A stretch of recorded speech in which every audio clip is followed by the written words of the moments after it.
तो दोस्तों, आज मैं बात कर रही हूँ परिवार के बारे में कि परिवार कैसा होना चाहिए। जब एक छत के नीचे कई सदस्य मिलजुल कर एक साथ रहते हैं और एक दूसरे का दुख बांटते हैं, जहाँ छोटे बड़ों का सम्मान करते हों, परिवार के सभी सदस्यों को सुरक्षा मिलती हो, सभी अपनी जिम्मेदारियों को बखूबी निभा रहे हों, वही परिवार होता है। परिवार भी ऐसा होना चाहिए जिसमें हर इंसान के होने का एहसास हो और उसके खोने का डर भी हो। परिवार में रहकर ही इंसान सारे संस्कार सीखता है और आगे हमें अपना परिवार कैसे चलाना है, इसकी सीख भी हमें अपने परिवार से ही मिलती है। हम अपने परिवार में रहकर अपने माँ, दादी, चाची, घर के सभी सदस्यों को देखकर हम अपने परिवार चलाने का ढंग हमें स्वयं ही आ जाता है। अतः परिवार ऐसा होना चाहिए जहाँ सभी इकट्ठे हों तो एक सुकून सा मिले, एक दूसरे के प्रति सम्मान हो, प्रेम की भावना हो, सभी एक दूसरे के सुख दुख में त्याग और समर्पण के साथ साथ दें।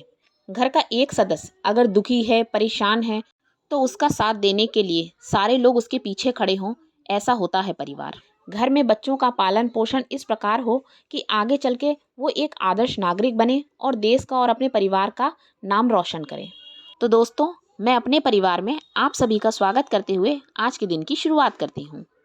और अभी मॉर्निंग में मैं सब्जी कट कर रही हूँ और हस्बैंड गए हैं निवी को स्कूल छोड़ने।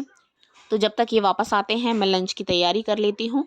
तो जब भी मैं मॉर्निंग में सब्जी कट करती हूँ तो हमेशा टीवी देखते हुए करती हूँ, क्योंकि पूरे दिन में फिर मुझे आगे टाइम मिलता नहीं है। Hello, good morning everyone. तो कैसे हैं आप सभी।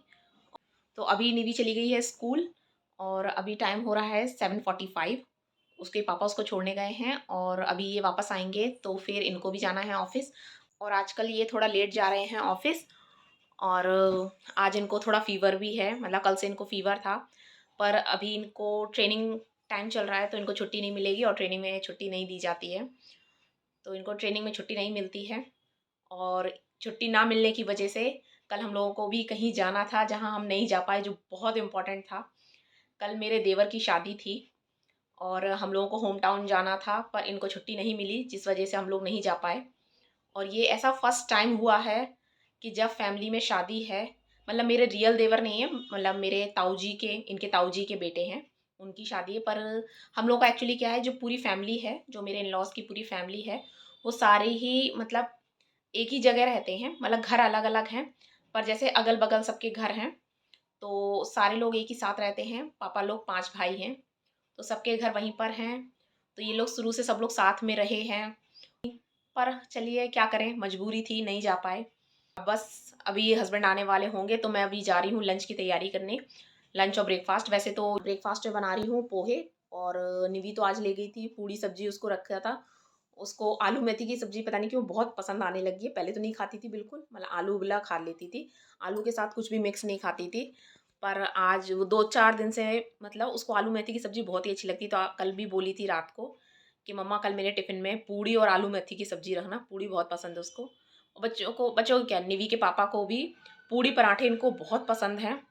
और निवी का भी सेम है, मतलब पराठे तो खा लेती है पर उसको पूड़ी बहुत पसंद है। मतलब किसी भी टाइम अगर उसको भूख लग रही है, कुछ नहीं है तो पूड़ी बना दो और आलू बॉईल कर दो, बस उसका हो जाएगा। तो इसलिए आज मैंने उसके टिफ़िन में पूड़ी और आलू मेथी की सब्जी रखी थी। फ्रूट में वो पपाया ले गई। मतलब मैंने कभी अपने टाइम पे, मतलब अब मैं पपाया थोड़ा बहुत खा लेती हूँ। मैंने कभी पपाया, मतलब कभी भी मैंने पपाया नहीं खाया। और निवी ने कल खाया, उसको बड़ा पसंद आया और वो कल भी उसने खा लिया और फिर बोली कि आज मैं टिफ़िन में भी अपने फ्रूट बॉक्स में वही लेके जाऊँगी। तो फिर उसको मैंने वही रखा। तो मैं इनसे कह रही थी कि मतलब निवी में ये सारी चीज़ें तो मेरी जैसी नहीं है, क्योंकि मैं तो बिल्कुल नहीं खाती थी, मुझे बिल्कुल भी पसंद नहीं था। अभी भी मुझे ऐसा नहीं है, बहुत पसंद है। बस हाँ, कभी मतलब ये होता है कि ये ले आते हैं, ये खा रहे हैं तो थोड़ा बहुत खा लेते हैं, पर पसंद बिल्कुल नहीं है। और कल उस लड़की ने इतना पपाया खाया, कल भी खाया और आज टिफ़िन में भी ले गई। अच्छी बात है, खा रही है कम से कम कुछ आलू की जगह कुछ और तो खा रही है। तो चलिए ब्रेकफास्ट बनाती हूँ मैं, और पोहे बनाने हैं मुझे। जब कुछ समझ नहीं आता है ना तो मैं पोहे बनाती हूँ और हस्बैंड को पसंद भी हैं तो इसलिए भी बना देती हूँ। एक्चुअली रोज़ सुबह सुबह समझ ही नहीं आता है कि ब्रेकफास्ट में क्या बनाएं जो इतनी जल्दी बन जाए, क्योंकि ब्रेकफास्ट और लंच दोनों ही चीज़ें हमें बनानी होती हैं और टाइम भी उतना ही कम रहता है, तो उतनी देर में क्या बन पाता है। और मैं तो एक लिस्ट बना के रख लेती हूँ कि ब्रेकफ़ास्ट में मुझे क्या-क्या बनाना है। और मेरी जो लिस्ट है वो निवी के अकॉर्डिंग बनती है कि जो चीज़ें निवी खाती है, क्योंकि हम लोग तो सब कुछ ही खा लेते हैं। तो ऐसी चीज़ मैं रखती हूँ ब्रेकफ़ास्ट में, मोस्टली वही चीज़ बनाती हूँ जो मैं निवी के टिफ़िन में भी रख सकूँ और वो भी ईज़िली खा ले। तो वैसे पोहा वग़ैरह ही वो खा लेती है, पर मैं उसके टिफ़िन में पोहा रखती नहीं हूँ, क्योंकि पोहा वैसे एक तो सूखा-सूखा सा होता है और टिफ़िन में रखे-रखे वो और भी ज़्यादा सूख जाता है। जबकि निवी को पसंद है, पर मैं उसके टिफ़िन में कभी नहीं रखती हूँ। जब भी हम लोग ब्रेकफ़ास्ट में पोहा बनाएँगे घर पे, तो अगर उसको स्कूल जाना है तो मैं उसको पूड़ी पराठे कुछ ऐसा ही दे देती हूँ। और मैं तो एक लिस्ट भी बना के रखती हूँ, मतलब मैंने लिस्ट अपने मोबाइल में सेव करके मैं रखती हूँ कि ब्रेकफ़ास्ट की कुछ चीज़ें हैं वो मैं उसमें लिख लेती हूँ कि क्या-क्या बनाना है।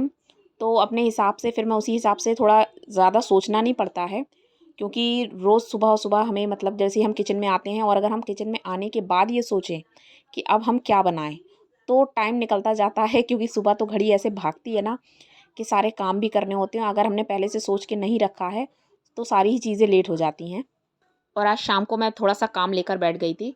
मैं बहुत दिनों से ये सोच रही थी, एक्चुअली मैं टिश्यू पेपर की जगह ये जो पुराने कपड़े होते हैं, मैं उनके पीसेस काट के रख लेती हूँ। जो कपड़े हम, मतलब बहुत ही ज़्यादा वेस्ट हो जाते हैं, बहुत ही ज़्यादा ख़राब हो जाते हैं, मतलब जिन्हें हम यूज़ नहीं कर सकते हैं, किसी को दे नहीं सकते हैं, उनके मैं ऐसे छोटे-छोटे से पीसेस काट लेती हूँ और टिश्यू पेपर की जगह मैं इन्हें यूज़ करती हूँ, क्योंकि मुझे चिमनी वग़ैरह जैसे साफ़ करनी होती है, तो उसके लिए मुझे हमेशा टिश्यू पेपर की ज़रूरत पड़ती थी, क्योंकि वो बहुत अच्छे से क्लीन होते नहीं थे।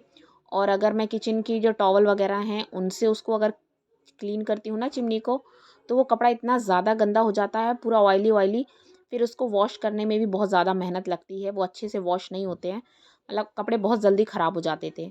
तो ऐसे ये मेरे कुछ लोअर वग़ैरह, निवी की कुछ कपड़े ऐसे थे, तो ये सारे मैं इनको छोटे-छोटे पीसेज़ में कट करके एक बॉक्स में रख लेती हूँ। ये बॉक्स मैंने ऑर्गनाइज़र ये बनाया हुआ था, तो मैं इसमें रख लेती हूँ। तो जिससे मुझे किचन में किसी भी चीज़ को ऐसे पोंछने के लिए, जिससे हम उसे पोंछ के बस तुरंत ही फेंक देते हैं कपड़ों को या टिश्यू पेपर को, जहाँ हमें यूज़ करना होता है, उसकी जगह पे मैं इन कपड़ों का यूज़ करती हूँ।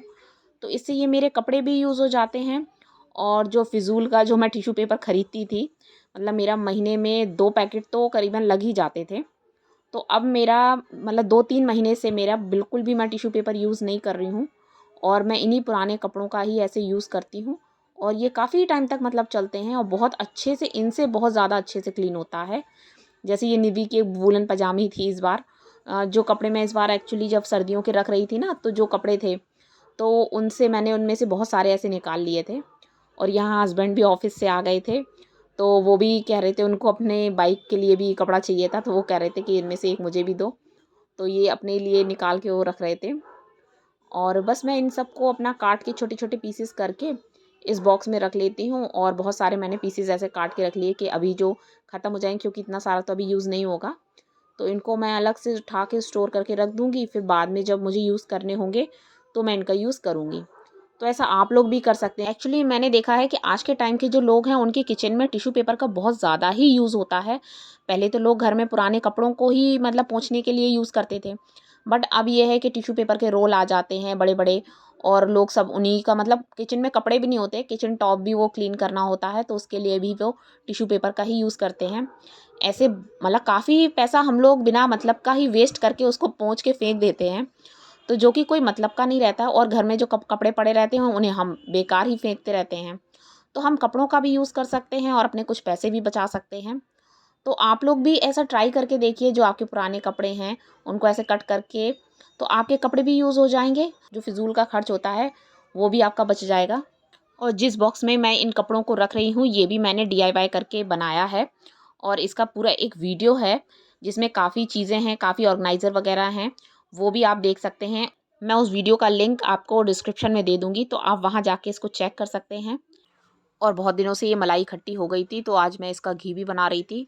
बहुत दिनों से फ्रिज में रखी थी, फिर वो क्या होता है ना, मलाई ख़राब हो जाती है और ये जब ये ऐसे चिकना-चिकना हो जाता है ना, तो इसको मुझे फेंटने में हाथ से बहुत मज़ा आता है। मतलब ये बटर तो निकल आया है, पर मैं उसी को बार-बार उसको फेंटे जा रही हूँ। मुझे बहुत मज़ा आ रहा था। और यहाँ पर मैंने बहुत सारे लोगों को देखा है कि वो इसका बटर का ना घी नहीं निकालते हैं, वो इसको एज़ इट इज़ ऐसे ही रहने देते हैं और रोटी वग़ैरह उसमें ऊपर से ऐसे ही लगा के खाते हैं। मतलब एकदम प्योर मक्खन रहता है ये।